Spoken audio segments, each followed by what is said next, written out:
Ballade pour Edward Johnson. Lecture contée, écrite et interprétée par Christophe Briand.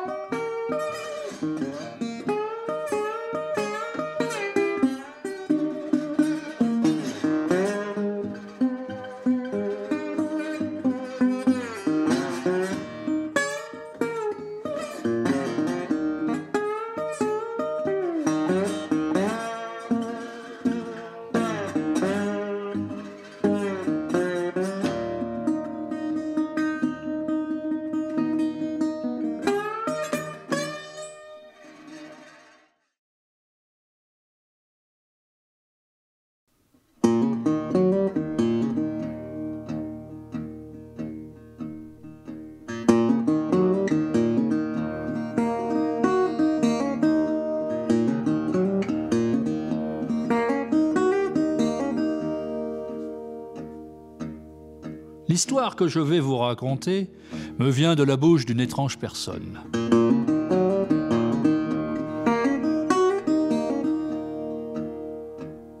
Un jour pisseux du mois de juin, alors que je marche champ précis,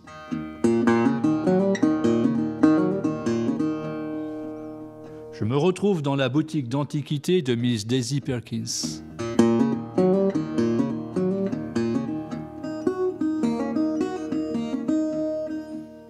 C'est une sorte de bazar qui tient davantage du cabinet de curiosité. Les choses les plus invraisemblables y sont entreposées.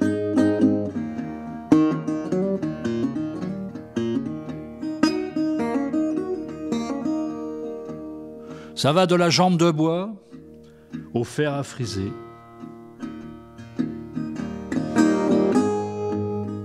Au milieu du foutoir, posé entre un baromètre crucifix et un lot de dents sur pivot,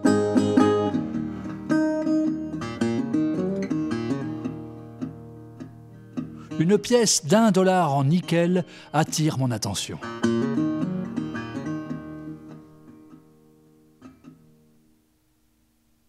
Monsieur a l'œil pour les raretés, me lance Miss Daisy. Et qu'est-ce qu'elle a de si rare que je lui demande ? Avant de me répondre, elle prend soin de vérifier que la porte de la boutique est bien fermée.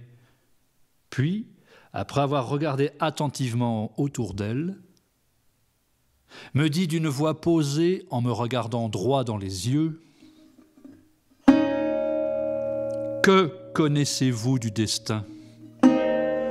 Des multiples formes qu'il peut prendre. »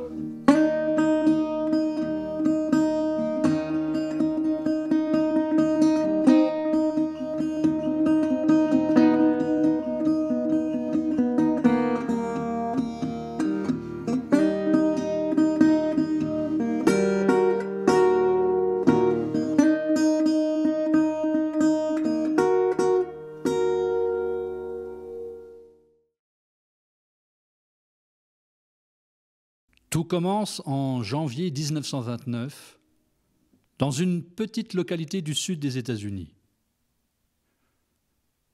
Ulysses Johnson est un homme heureux. Il a économisé assez d'argent pour acheter un morceau de terre sableuse sur laquelle il va bâtir une petite maison. Ulysse vient d'épouser la jeune et jolie Martha, et un bébé est attendu pour l'automne.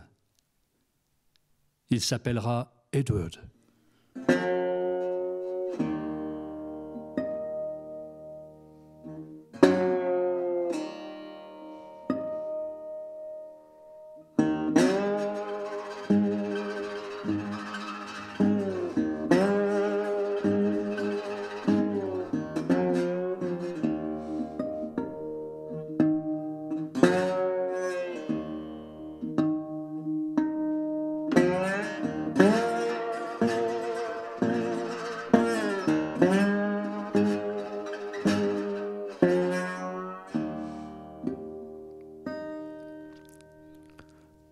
Le jeudi 24 octobre 1929, soit 3 jours après la naissance du petit Edward, éclate à la bourse de New York la première grande bulle spéculative du XXe siècle.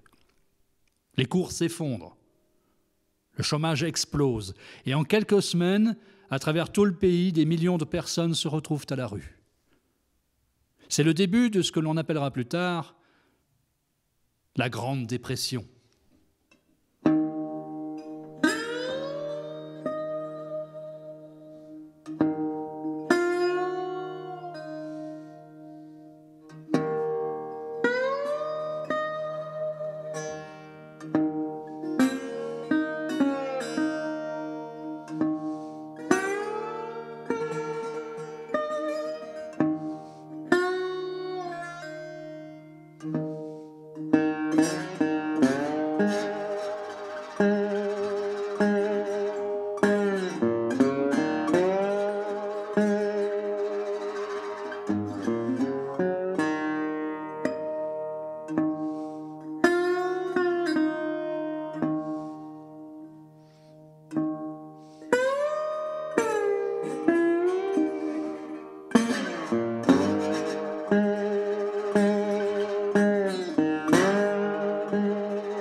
J'ai conduit des tracteurs, piloté des avions de chasse et remporté le marathon de Paris, une fois.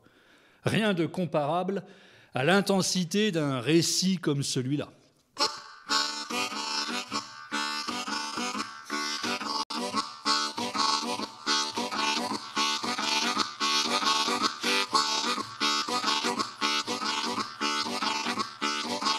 Faire son premier grand voyage allongé sur un tas de charbon en compagnie d'une famille de vagabonds ne fait pas partie de ce que Ed a imaginé vivre un jour.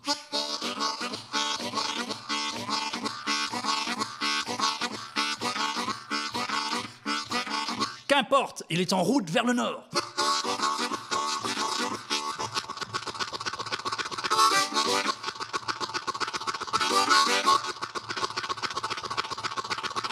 Un ray de lumière filtre au travers de la poussière de charbon.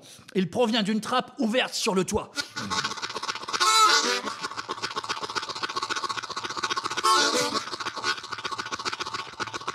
C'est le signal attendu pour changer de compartiment.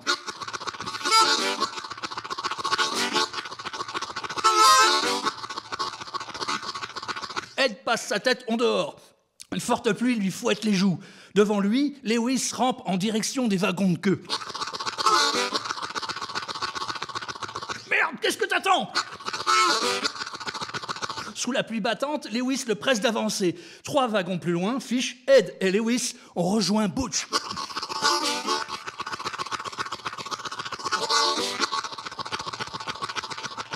Lewis et toi, vous allez me tenir les jambes pendant que je débloque la porte du wagon, leur commande Butch. Vous êtes dingue, hurle Ed, c'est beaucoup trop dangereux. Si t'as une meilleure idée, je suis preneur, ironise Butch.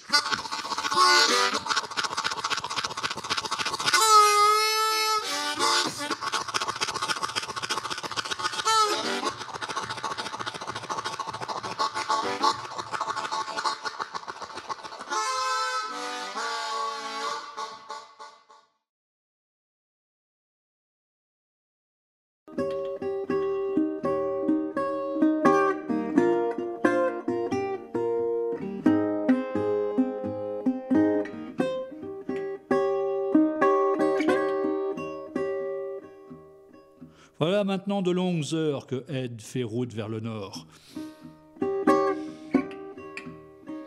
Alors qu'il longe un petit sentier, une voix l'interpelle. « Hé ! Où tu vas comme ça, gamin? Tête baissée, Ed poursuit sa marche. Oh, mon gars, c'est à toi que je parle. Ed marque un temps. Une vieille femme est assise sur une souche. Elle est coiffée d'un chapeau melon, d'où dépassent de longs cheveux gris. Dans sa main gauche, elle tient une longue pipe en roseau, d'où s'échappe une fumée épaisse, bleue. À ses côtés, une mule couchée sur le flanc semble dormir, bouche ouverte. Est-ce que je te fais peur à ce point pour que tu ne t'arrêtes pas quand je t'appelle? J'étais pas sûr que c'était pour moi, madame. Et tu vois qui d'autre, ici, à part Winnie et moi? Winnie? Ça t'étonne que ma mule s'appelle Winnie? Tout le monde a un nom. Comment qu'on t'appelle, toi, mon gars? Charlie. Charlie Williamson, dame. La vieille femme s'approche de lui et l'examine avec insistance. Son regard blanc cerclé de rouge, mais Ed mal à l'aise. Williamson, hein? Et qu'est-ce que tu es venu te perdre ici? Williamson.